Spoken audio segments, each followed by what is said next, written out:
Hello guys, hope everyone is fine. तो जो ये वीडियो है, ये आप इस तरीके से भी समझ सकते हैं कि ये आपको इन्फॉर्मेशन देने के लिए भी हो सकती है और आपसे कुछ इन्फॉर्मेशन लेने के लिए भी हो सकती है ये एनआईएस के डीएलएड से रिलेटेड। और ये थोड़ा सा गंभीर विषय है जो शायद किसी ने सोचा भी नहीं हो अभी तक, या फिर काफी लोगों के सामने भी नहीं आया हो। तो आप इस वीडियो को जरूर देखिए अगर आपने एनआईएस से डीएलएड कर रखा है। शायद ये इशू आपके सामने अब नहीं आया हो सकता है फ्यूचर में आ जाए। लेकिन जो मैं बताने जा रही हूँ, ये एक बहुत ही अनइमेजिनेबल टॉपिक है जो आप में से किसी ने अभी तक तो नहीं सोचा, और सोचा भी हो तो शायद इस पर इतना ध्यान ना दिया हो। तो सभी को पता है कि अभी जो है हमारी 6th काउंसलिंग हुई थी और 13 के 13 डिस्ट्रिक्ट में हुई थी, जो कि ऑटोमेटिकली एक बड़ा रीजन था कि आपको बड़ी मुश्किल से एक ही जगह पे आप काउंसलिंग कर सकते हैं। पहले देहरादून में हुई थी, लेकिन इस बार ये अलग अलग जिलों में ही हुई। और वैसे भी बहुत कम ही पोस्ट बची थी। और ये भी हमें पता है कि एनआईएस डीएलएड का जो ऑर्डर था सुप्रीम कोर्ट का, जो 5 मार्च आपके 2025 में आया था, उसी के बेस पे ये हमारी जो है भर्ती प्रक्रिया शुरू हुई थी। और इसका टैगलाइन ही हमारा 5 जून तक था कि 3 महीने के अंदर आपको पूरी भर्ती कंप्लीट करके नियुक्ति भी देनी है। विभाग ने इस पे काम भी किया, और काम करते हुए अगर हम देखें तो 5 जून से पहले पहले ऑलमोस्ट सभी जिले में जो है नियुक्ति दी जा चुकी है। अब ये नियुक्ति लेने वाले के ऊपर है कि जो उनको 15 डेज का टाइम पीरियड मिला है, उन्होंने वो उसको कब तक ज्वाइन करना है। उनको फाइनली लिस्ट जो है मोस्टली जो है अपलोड हो गई है, और कुछ कहीं रह गई होंगी तो वो अलग चीज है, लेकिन फिर भी विभाग ने अपनी तरफ से जो कार्य करना था वो कर दिया। तो जो भी लोग इसमें सिलेक्ट हुए हैं उनको बहुत बहुत बधाइयां। एक चीज और नोटिस की होगी कि सबने काफी ज्यादा चीजें हमसे मांगी गई थी, जैसे ये अनुमोदन पत्र, वेतन विवरण, उपस्थिति, पठन पाठन, समय सारणी, नियुक्ति की विज्ञप्ति, नियुक्ति पत्र, लाइक ऑलमोस्ट 7 to 8 थिंग्स जो है यहाँ पे मांगी गई थी, जो कि आपको एज अ प्रूफ दिखाना था। और अगर इनमें से आप 4 या 5 चीजें भी वहां पे दिखा दे रहे थे तो कोई दिक्कत नहीं थी, अगर 1 2 चीजें रह भी जा रही थी। लेकिन फिर भी ये 4 5 चीजें दिखाना बहुत कंपलसरी था। और इसमें काफी लोग इस चीज की वजह से कि वो जो दिखा नहीं पाए हैं, उनके कैंडिडेट जो है, अभ्यर्थन जो है, वो निरस्त कर दिए गए। बहुत सारे जिलों में आपके साथी लोग गए होंगे काउंसलिंग कराने, तो आपको पता भी चला होगा बाय वर्ड्स उनके उनसे बातें करके कि ये चीजें हुई हैं और हम नहीं प्रस्तुत कर पाए, इस वजह से हमें जो है हमारा अभ्यर्थन निरस्त कर दिया। ये तो चलो एक उनके द्वारा बनाए गए एक इमीडिएट रूल्स थे जो उन्होंने इम्प्लीमेंट किए, ये प्रूव करने के लिए कि आपकी डिग्री वैलिड तो हमने देख लिया कोर्ट के थ्रू है, लेकिन आप सही में वहां पढ़ा रहे थे नहीं पढ़ा रहे थे, इस चीज को हम चेक करेंगे। हम आपकी एम्प्लॉइंग अथॉरिटी है जो आपको एम्प्लॉयमेंट दे रहे हैं, तो ये हम खुद बेसिक रूल्स बनाएंगे। चलिए ठीक है, जिसने काम किया था वो ये सब चीजें दिखाने से डरेगा भी नहीं। और काफी लोगों ने इस चीज के लिए प्रयास किए, और जैसे जैसे जितना टाइम मिला था उतने में ये उपलब्ध कराए गए, वहां काउंसलिंग में प्रोवाइड कराए, उनका सिलेक्शन हो भी गया। बात अगर यहाँ तक होती तो कोई दिक्कत वाली बात नहीं थी कि हमने कार्य किया है तो हम अपना प्रूफ भी लाके दिखाएंगे और हम अपना सिलेक्शन भी लेंगे। बात यहाँ आके अटकी है जो शायद किसी ने नहीं सोची होगी कि पहली बात तो एनआईएस है क्या। सबको पता है कि एक नेशनल इंस्टीट्यूट से किया हुआ डिप्लोमा है, जिसमें कोई भी डोमिसाइल की बाध्यता नहीं थी, कुछ नहीं कहा गया था। जब भी हमने एनआईएस से डिप्लोमा लिया था तो उस वक्त हम जिस भी जगह पे कार्यरत थे, वो स्कूल कहीं पे भी हो सकता था, वो यूपी में भी हो सकता था, वो बिहार में भी हो सकता था, डिपेंडिंग अपॉन कि हमारी करंट सिचुएशन क्या है। हम अपने पेरेंट्स के साथ कहीं और रिजाइड तो नहीं कर रहे हैं, अब जहां रहेंगे वहीं के स्कूल में तो पढ़ाएंगे। कोई जो है अपनी शिक्षा लेने के लिए भी बाहरी राज्य में जाता है, कोई अपने राज्य में भी था। तो जो भी व्यक्ति जिस भी स्कूल में कार्यरत था, उसमें वहीं से उनके लिए था कि अगर आप स्कूल में नहीं अपनी डिग्री ले पाएंगे तो आपका 31 मार्च जो था वहां तक, उसके बाद उन्हें स्कूल में पढ़ाने के लिए अलाउ नहीं किया जाएगा। तो ये बहुत मैंडेटरी हो गया था कि जिस भी स्कूल में आप पढ़ा रहे हैं आपको एक डिप्लोमा लेना पड़ेगा।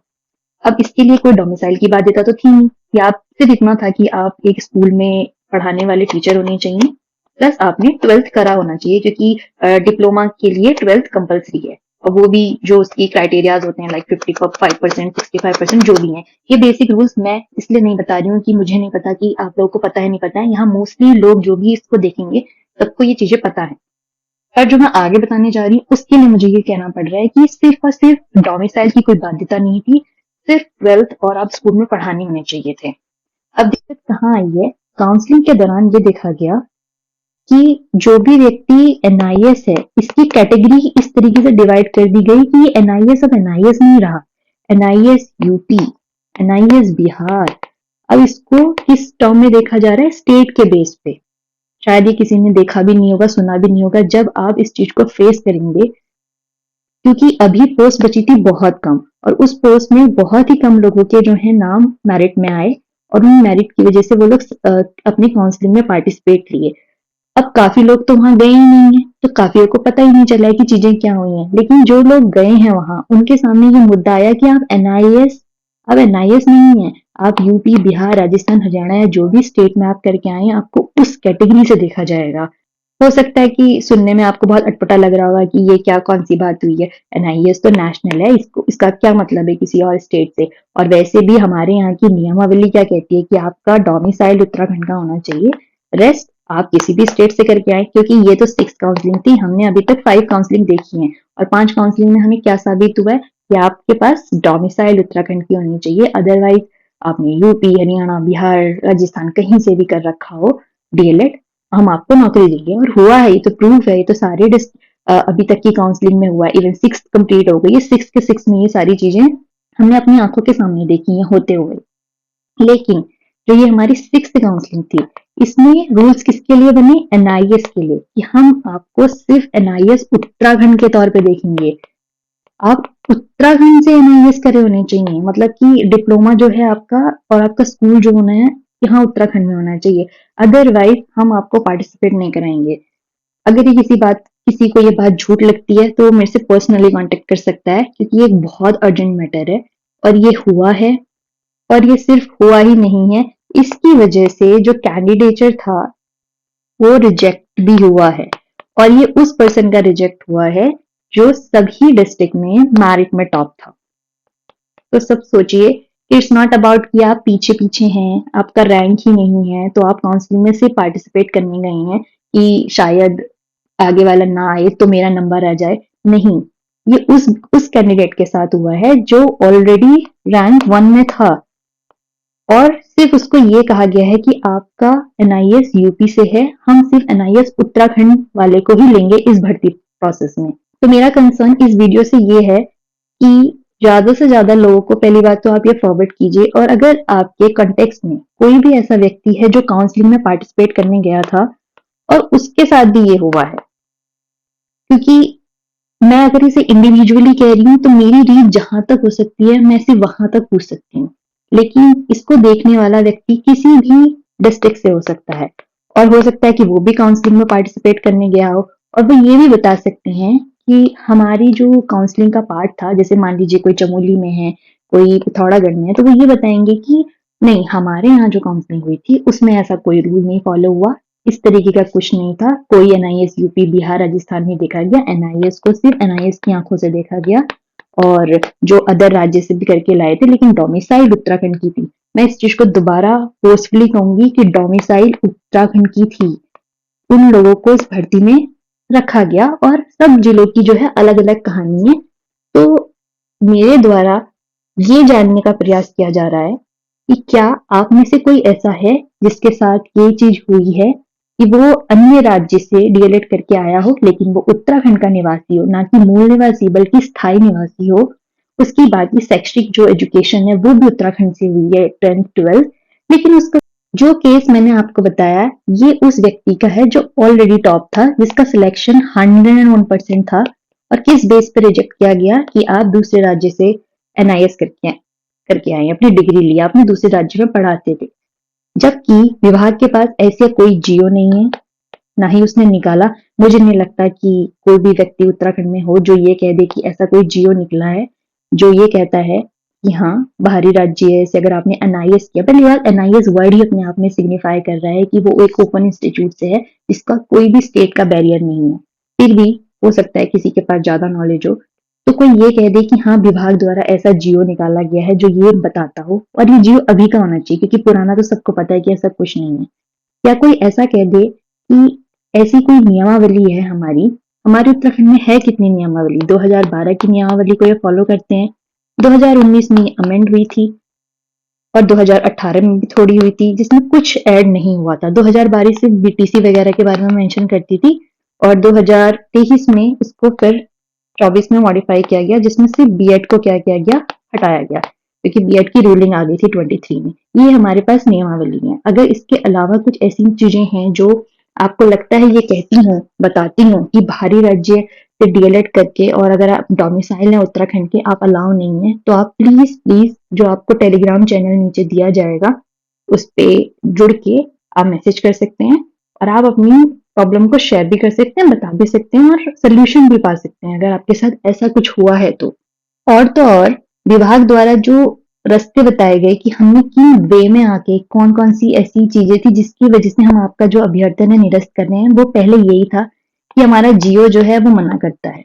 दूसरा उनका है कि हमारा सुप्रीम कोर्ट का ऑर्डर जो है वो मना करता है कि हम बाहरी राज्य को नहीं ले सकते और हमारी नियमावली मना करती है। मेरी नजर में तो ये तीनों ही चीज ऐसी हैं जो मना नहीं करती हैं कि आप बाहरी राज्य से, क्योंकि आपने तो लिए हैं ना, आपने तो 6th काउंसलिंग तक लोगों को लेते आ रहे हैं, प्लस आप उनको सिलेक्शन देते आ रहे हैं, लोग नौकरी कर रहे हैं, सिर्फ और सिर्फ जरूरत क्या है कि उनके पास डोमिसाइल उत्तराखंड की होनी चाहिए। इसी वजह से आप लोग क्या लेते हैं, आप लोग शपथ पत्र लेते हैं। कब? जब आदमी काउंसलिंग में जाता है, आप उनसे कहते हैं कि अगर आप बाहरी राज्य से डीएलएड करके आए हैं तो आप एक शपथ पत्र लाएं जिसमें ये बताया जाता है कि हाँ, हम उस राज्य की डोमिसाइल नहीं रखते हैं। भले हमने यहाँ से डीएलएड कर रखा है, चाहे वो हरियाणा हो, यूपी हो, लेकिन हमारे पास यहाँ डोमिसाइल नहीं थी। हमने एक ऐसे इंस्टीट्यूट से किया है जो बाध्यता नहीं रखता है डोमिसाइल की, क्योंकि ये एक इशू था, पहले ये इशू उठा था कि जैसे रेगुलर डीएलएड होते हैं यूपी वगैरह के, तो वो डोमिसाइल मांगते हैं कि, क्योंकि वो गवर्नमेंट स्कूल से कराए हुए डीएलएड होते हैं, तो वो तो डोमिसाइल मांगेंगे ही ना, वो तो हमारे यहाँ भी होते हैं। लेकिन ये रेगुलर डीएलएड की बात नहीं है, ये नॉर्मल किसी भी इंस्टीट्यूट से करा हुआ एक एक डिप्लोमा है जो आदमी कहीं से भी करके आया हो और उस जगह पे कोई भी बाध्यता नहीं थी डोमिसाइल की, तभी तो इंसान शपथ पत्र इजिली दे रहा है और उसने सिलेक्शन पा रखे हैं। तो फिर एनआईएस में तो ऐसी कोई बाध्यता थी ही नहीं, तो एनआईएस के बंदे का कैंडिडेचर सिर्फ इस बेस पे रिजेक्ट कर देना कि आपने बाहरी राज्य से कर दिया, भले आपने यहाँ पे कुछ भी करा हो उत्तराखंड में। आप बताइए कि आपको कहाँ तक लगता है कि ये सही हुआ है? और हाँ, ऐसा ही करना चाहिए, ऐसे ही विभाग को नियम अगर नहीं बनाए हैं तो बनाने चाहिए। आप अपनी राय जरूर दीजिएगा। दूसरी मेरी रिक्वेस्ट है उन लोगों से जो काउंसलिंग में पार्टिसिपेट करे थे और उनके साथ ये सारी प्रॉब्लम उन्होंने फेस करी है। हो सकता है कि वो काउंसलिंग में ऐसे भी गए हों कि उनका नंबर काफी पीछे पीछे हो सकता है। जैसे मान लीजिए एक ही पोस्ट है और आपका नंबर 6 नंबर पे था, फिर भी आप चले गए ये सोचते हुए कि शायद आगे के 5 लोग ना आए और मेरा नंबर आ जाए। तो आपने तब भी वहां ये चीजों को होते हुए देखा कि इस तरीके से हुआ। और हाँ भाई, मैं नाइस, अगर मेरी मेरी सिचुएशन ये होती कि मैं मान लीजिए दूसरे नंबर पे या पहले नंबर पे होता और मैं ही सिलेक्शन ले रहा होता और मुझे रिजेक्ट कर रहे होते क्योंकि उन्होंने ये रूल बना रखा था, तो आप सोचिए कि आप कितना ज्यादा इस चीज को फेस करेंगे, कितना बुरा लगेगा कि ये कौन सा नियम है, कब बना है, ये हमारे सामने नियम आया ही नहीं है और ये इन्होंने एग्जीक्यूट भी कर दिया है हमें बताए हुए, बिना बताए हुए। दूसरा, एनआईएस से जिस भी लोगों ने बाहरी राज्य से डिप्लोमा किया है उनको अभी तो ये नहीं पता, लेकिन इस वीडियो के माध्यम से अब उन्हें समझ में आएगा कि जो नेक्स्ट 451 वैकेंसीज हमारी बची थी जिन पे भर्ती प्रक्रिया जल्दी शुरू होने वाली है, आपके सामने फिर से ये अड़चन है।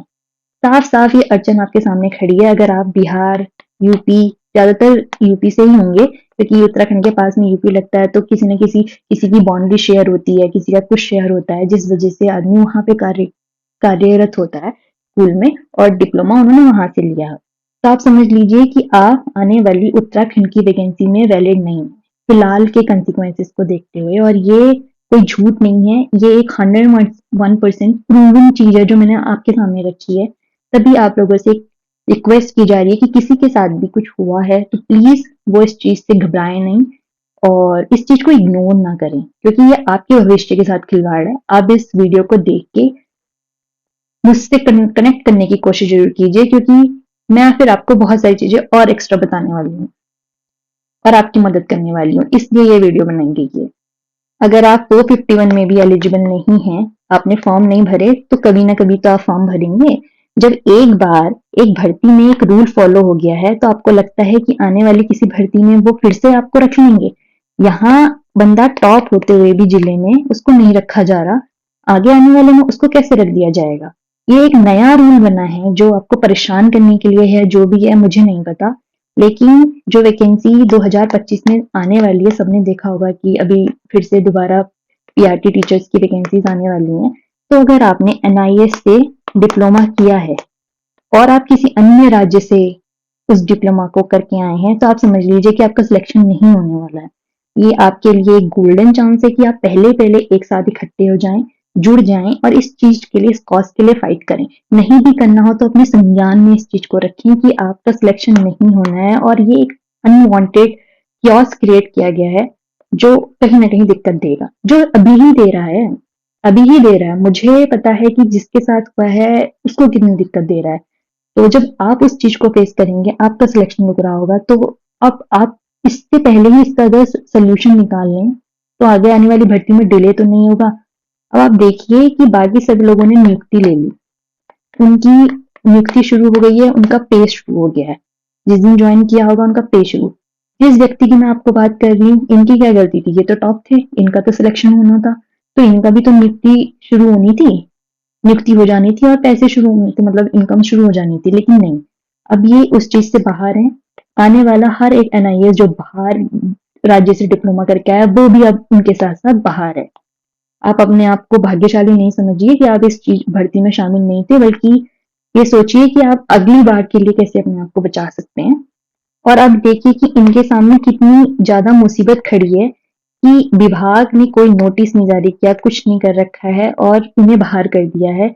अब ये किसके पास जाएं? अब ये कोर्ट के पास जाएं तो इनके एक तो मॉनेटरी इनको कितना लॉस मिलेगा कि गलती किसकी है? विभाग की। और ये लड़ेंगे तो अपना लॉस करेंगे किसका? मॉनेटरी तौर पे इनको पैसे के तौर पे एक हानि देखने को मिलेगी। दूसरी, इनकी नियुक्ति नहीं हुई, वो एक मेंटल स्ट्रेस है। तीसरा, किस वजह से, वो भी आप समझ गए हैं कि बेफालतू का। और चौथी चीज, जहां पैसे आने शुरू होने थे, जहां सैलरी आनी शुरू होनी थी, वहां आप कहाँ पैसे लगाएंगे? अब आप कोर्ट में पैसे लगाएंगे, तो मतलब एक आदमी का मेंटल पीस कितना ज्यादा खराब होगा, आप इस चीज को भाग सकते हैं, समझ सकते हैं।